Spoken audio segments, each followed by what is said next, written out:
Ele não completou nem 50 anos de idade.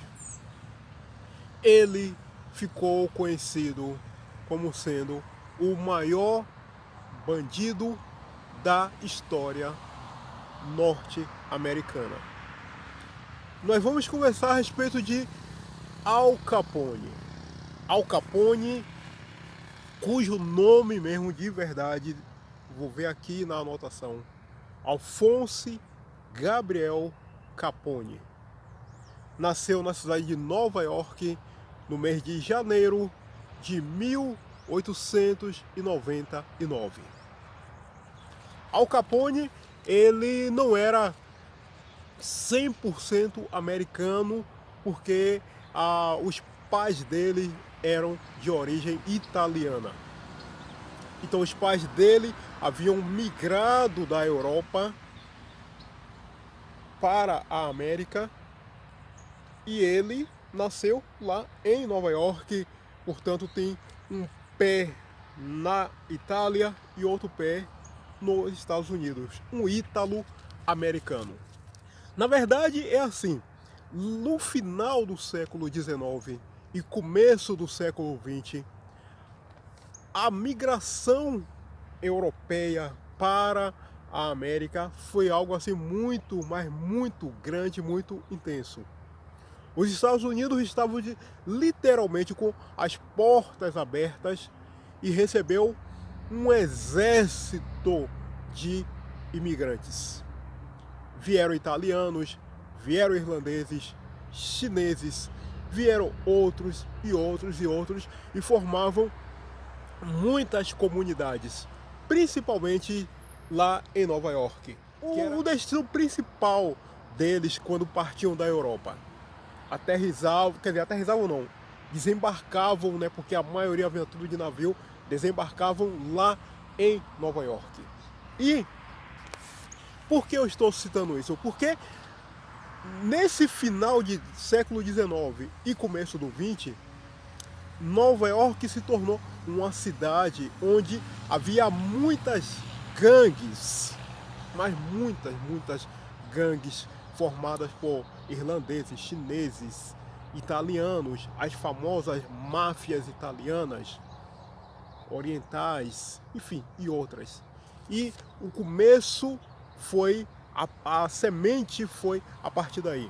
Era muito comum que esses grupos eles se unissem, né? Até por uma questão de laços de família, de origem, eles se uniam, tipo irlandeses, italianos, chineses e outros, cada um ali criando as suas respectivas comunidades. E foi o ambiente em que nasceu e se criou Al Capone, Alphonse Gabriel Capone.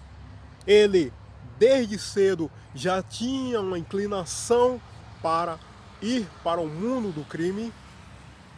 Ele seria, se fosse nos dias de hoje, o famoso jovem, o jovem que Lula tanto gosta, que a esquerda aqui no Brasil tanto ama, tanto admira, tanto aprecia, tem tanto carinho, tem tanto amor, o famoso jovem, porque ele parece que tinha 13, 14 anos, ele já tinha sido até expulso da escola, se envolvia em confusão, já tinha uma tendência para a criminalidade. O seguinte, que quando ele fez 18 anos de idade, ele se casou. Já estava bem enraizado no mundo do crime.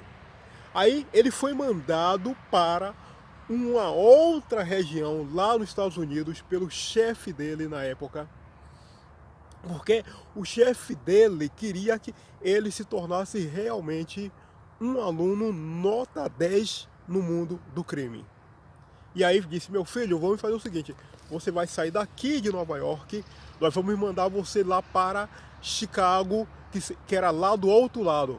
Seria mais ou menos se fosse aqui no Brasil, só para você ter uma ideia. Imagine assim, ele tivesse saído lá de Porto Alegre e foi mandado lá para Brasília. Seria algo assim, em termos proporcionais. Em Chicago, ele se reuniu Ele teve como professor dele, o mentor dele foi um homem chamado John Torrio, que era o chefão lá, o cabeça, o comandante ali naquela área. E esse John Torrio, ele estava cuidando, segundo as biografias, enfim, dos negócios lá em Chicago. Só que esse John Torrio, como ele era bandido, ele também tinha lá as inimizades dele, e ele foi alvejado em uma certa ocasião. Ficou fora de combate, e quem assumiu o lugar dele? Al Capone. E Al Capone, ele demonstrou ter uma inclinação quase que natural para essa coisa da criminalidade, para tudo. Ele começou a organizar toda uma rede criminosa lá, começando em Chicago, e depois ele expandiu para outros locais. E ele, ao fazer isso, ele começou a ter muito, mas muito lucro mesmo. Ele explorava a prostituição, ele explorava apostas, jogos, explorava a chamada proteção, né, entre aspas, que oferecia para algumas pessoas, principalmente comerciantes. Enfim, ele se envolveu em muitas coisas, mas principalmente ele se envolveu na produção e distribuição de bebidas, porque o governo dos Estados Unidos, lá na década de 20, na década de 30, havia sancionado aquilo que ficou conhecido como sendo a chamada Lei Seca, onde era completamente proibido o consumo de bebidas alcoólicas e também a produção. E ele, junto com outros, começou a explorar muito isso, essa questão de produzir e distribuir para todo o país bebida alcoólica. Isso ele ganhou muito dinheiro, claro, ilegalmente, mas ganhou muito dinheiro.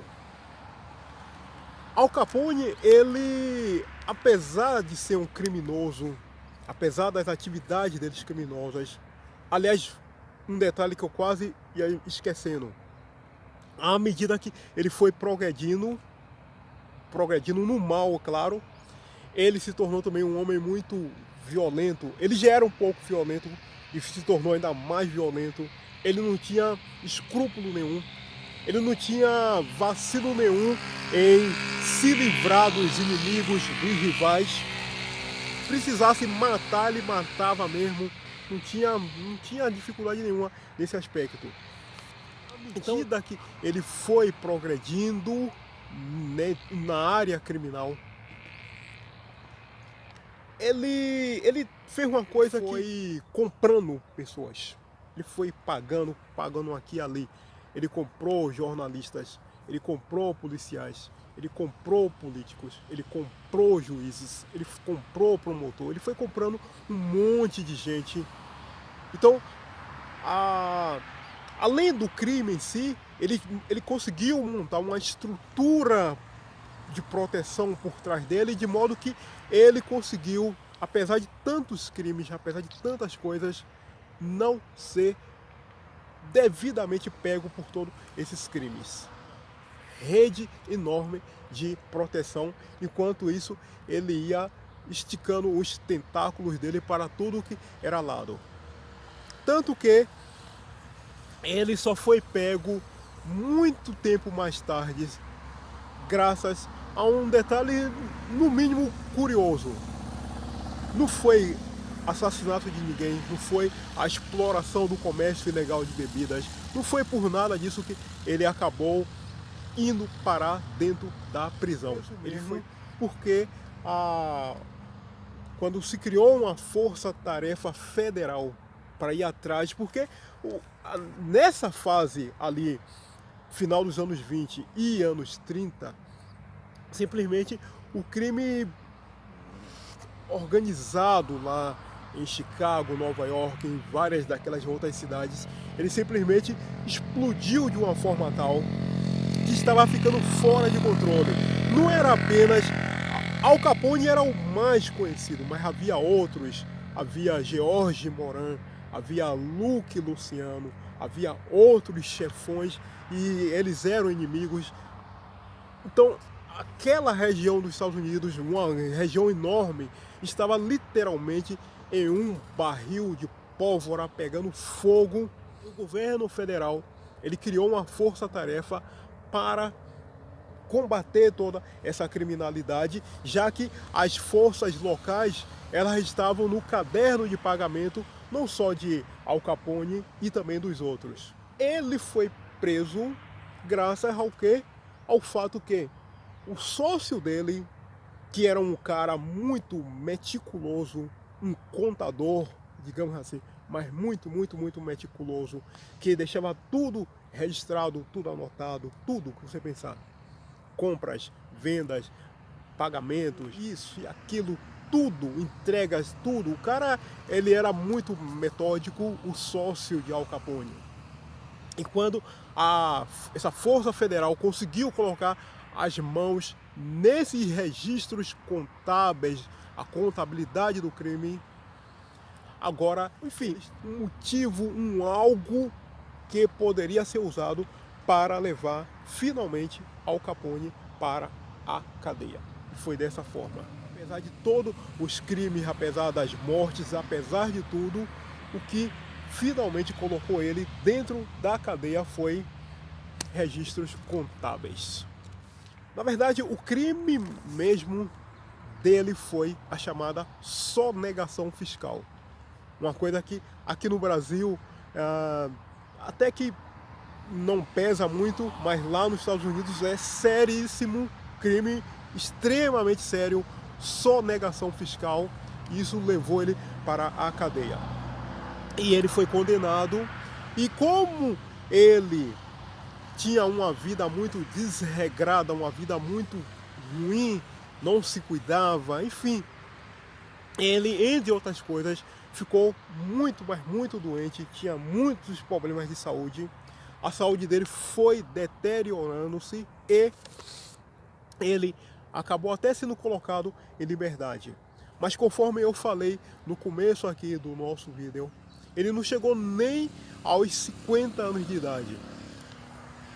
Alphonse Gabriel Capone, ele acabou falecendo no ano de 1947, no mês de janeiro. Então essa é assim um pouco a história daquele que é considerado o maior criminoso da história do século passado dos Estados Unidos. E, lógico, o cinema americano não poderia e nem perdeu tempo. Deu vida em diversos filmes ao longo da história de Hollywood. Vários atores viveram pedaços da vida de Alphonse Gabriel Capone e ele se tornou esse mito, um mito, claro, ao contrário, né, porque se trata de um bandido, mas um mito da história do século XX norte-americana, um bandido. Ok? Muito bem, vídeo de hoje então concluído. Hoje é domingo, ótimo domingo para você, um perfeito começo de semana para você. Faça a gentileza, deixa aí seu gostei, porque seu gostei ajuda muito mesmo. Muitíssimo obrigado. Algumas pessoas se inscreveram aqui no canal. Muito obrigado por essa gentileza, por essa generosidade de coração. Obrigado mesmo. Se puder, se inscreva também, caso você ainda não seja. E até o nosso próximo encontro.